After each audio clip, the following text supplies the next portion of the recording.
Eu quero que você pense por um momento sobre sua comida favorita. Qual é? Pizza? Macarrão? Salpicão? Sushi? Todos nós temos preferências alimentares diferentes, mas a comida é uma fonte de grandes moléculas necessárias para a vida, chamadas biomoléculas. Existem 4 biomoléculas principais que compõem toda a vida, e este será o foco deste vídeo. Antes de entrarmos em detalhes sobre as 4 biomoléculas, precisamos falar sobre uma palavra muito importante do vocabulário. A palavra monômero. Um monômero é um bloco de construção. Se eu tivesse alguma substância grande, as partes que compõem essa substância são chamadas de monômeros, assim como blocos de construção. Hoje vamos falar muito sobre monômeros, porque precisamos entender do que são feitas as biomoléculas. E precisamos entender as biomoléculas, porque elas estão construindo componentes da vida. Então vamos apresentar agora as 4 biomoléculas e falar um pouco sobre suas funções. Vamos começar com carboidratos. Carboidratos. Bem, carboidratos são algo que você provavelmente já ouviu falar quando as pessoas estão falando sobre dietas. Elas podem ter pouco carboidrato ou talvez queiram muitos carboidratos. As dietas sempre vêm e vão. Massas e pães são exemplos de alimentos ricos em carboidratos. Carboidratos são realmente uma fonte muito importante de energia. Na verdade, essa é uma grande função dos carboidratos. Eles são uma grande e rápida fonte de energia. Se você for um maratonista, pode querer comer muitos carboidratos na noite anterior à corrida. Muitos maratonistas fazem isso. É chamado de carga de massas. Eles comem um grande jantar de massa na noite anterior à maratona. Carboidratos têm um monômero que, novamente, são blocos de construção. O monômero de um carboidrato é chamado de monossacarídeo. Eu sei que é um palavrão, mas os monossacarídeos compõem os carboidratos. O próximo é um grupo diversificado conhecido como lipídios. Os lipídios são mais conhecidos como gorduras. Eles têm 2 tipos diferentes de blocos de construção. Um tipo de bloco de construção é chamado de ácido graxo e o outro tipo é chamado de glicerol. Agora, exemplos de lipídios incluem manteiga, óleo e colesterol. Os lipídios, no entanto, têm muitas funções excelentes. Você pode pensar, bem, é gordura.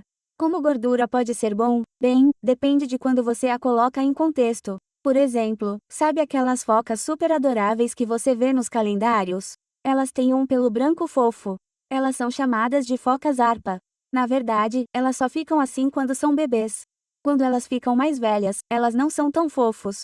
Mas em sua fase de bebezinha, elas têm muito pelo com o qual nascem que ajuda a mantê-las aquecidas. Mas com o tempo, elas têm que desenvolver gordura.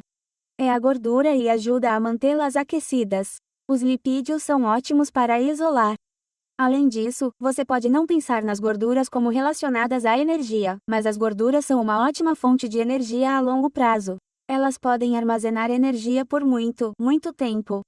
Digamos, por exemplo, que você queira nadar no Canal da Mancha. São 21 milhas de nado. Os nadadores mais rápidos podem fazer isso em 7 ou 8 horas, mas pode levar muito mais tempo do que isso para o nadador médio.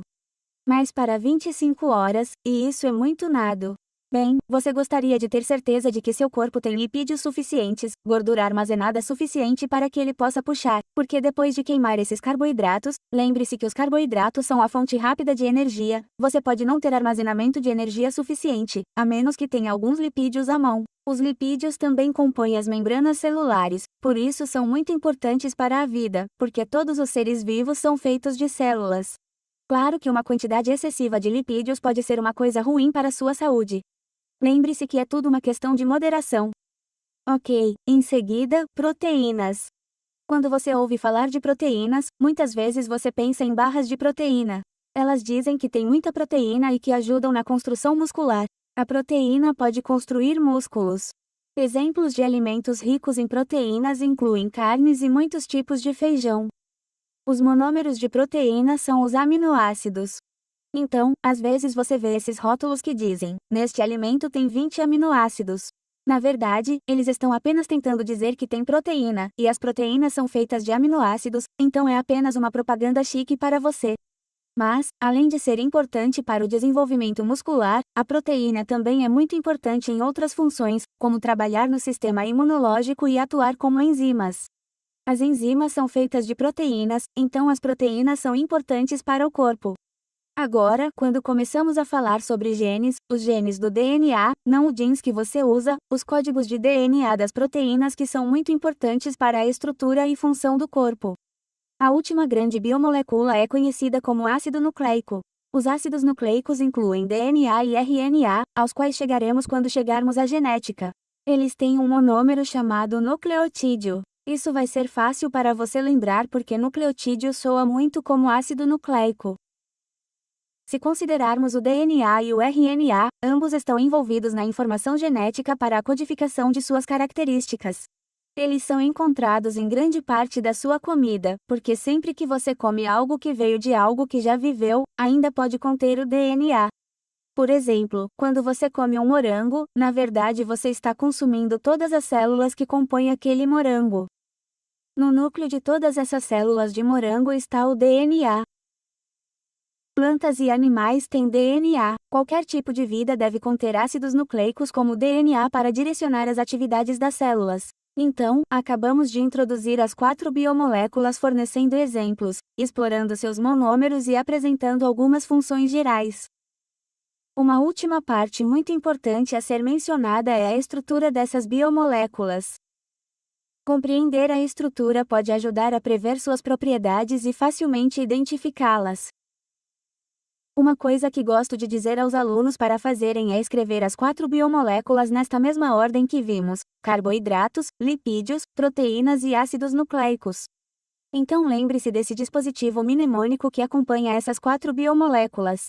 CHO, com, CHONP. Em vez de colocar no final um M, coloca-se um N.